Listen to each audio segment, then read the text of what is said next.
एक बहुत ही पुरानी कहावत है कि अगर आप दूसरों के लिए गड्ढा खोदते हैं तो उसमें गिरने के आपके सबसे ज्यादा चांसेस हो जाते हैं।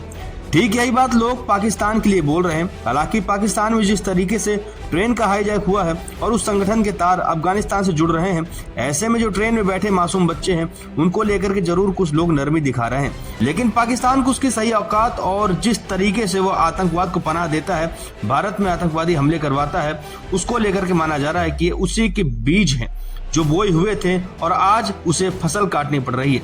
अब क्या है पूरी खबर, इस पूरी अपडेट में मैं आपको विस्तार से बताता हूं। दरअसल पाकिस्तान के बलूचिस्तान में बलूच लिबरेशन आर्मी ने एक ट्रेन को हाईजैक कर लिया।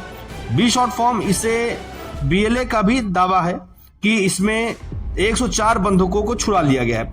BLA ये कह रहा है कि 30 पाकिस्तानी सैनिक मारे गए हैं और ये भी कहा गया है कि चेतावनी देते हुए कि अगर पाक सैनिक BLA के किसी भी सदस्य के खिलाफ कोई एक्शन लेते हैं तो हम सारे बंधकों को मार देंगे। शहबाज सरकार को सख्त चेतावनी दी गई है।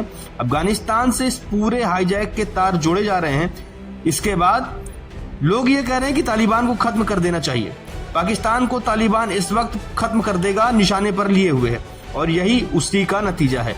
इस बड़े पैमाने पर ट्रेन को हाईजैक कर लिया गया है। बताया जा रहा है कि जिस वक्त ट्रेन को हाईजैक किया गया था उसमें लगभग 400 पैसेंजर्स मौजूद थे।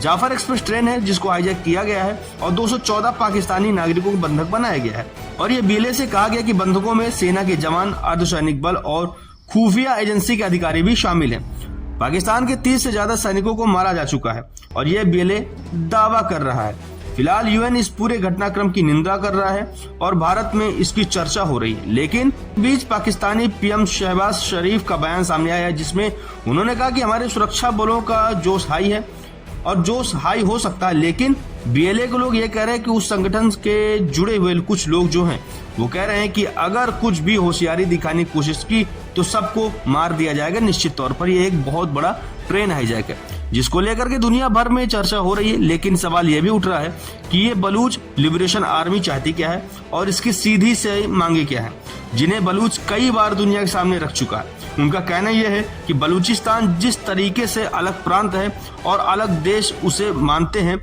एक अलग सरकार वहां पर चलती है, तो बलूच को पहली और सबसे बड़ी मांग तो यही की जानी चाहिए कि बलूचिस्तान में पाकिस्तान की किसी भी एजेंसी या सुरक्षा एजेंसी का कोई भी नुमाइंदा नहीं होना चाहिए।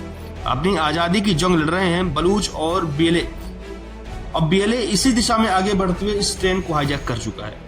पहली मांग ये रही कि हमें अलग कीजिए और हमें पाकिस्तान का कोई भी अधिकारी या ब्यूरोक्रेट्स, हमें कोई कुछ नहीं चाहिए। इसके अलावा ये मांग तो थी क्योंकि बहुत कुछ सालों से उठ रही थी ये मांगे, और उसके अलावा कई सारे ऐसे भी प्रोजेक्ट्स हैं जैसे चीन के साथ CPEC प्रोजेक्ट चल रहा है, जैसे प्रोजेक्ट में उन खनिजों का दोहन हो रहा है जो बलूचिस्तान के हिस्से में है। इस संख्या में समुदाय के लोग वहां पर आ रहे हैं और इसको रोका जाए। कुल मिलाकर के ये देखा जाए कि ये विवाद बहुत पुराना है, लेकिन अब इसे एक बड़ा नाम दे दिया गया है और इसको तूल देने के लिए और इस मामले को आगे बढ़ाने के लिए ट्रेन हाईजैक करने के बाद अपडेट जो भी होगी हम आपको जरूर बताएंगे। लेकिन इस खबर पर आपकी क्या राय है कमेंट करके जरूर बताइएगा।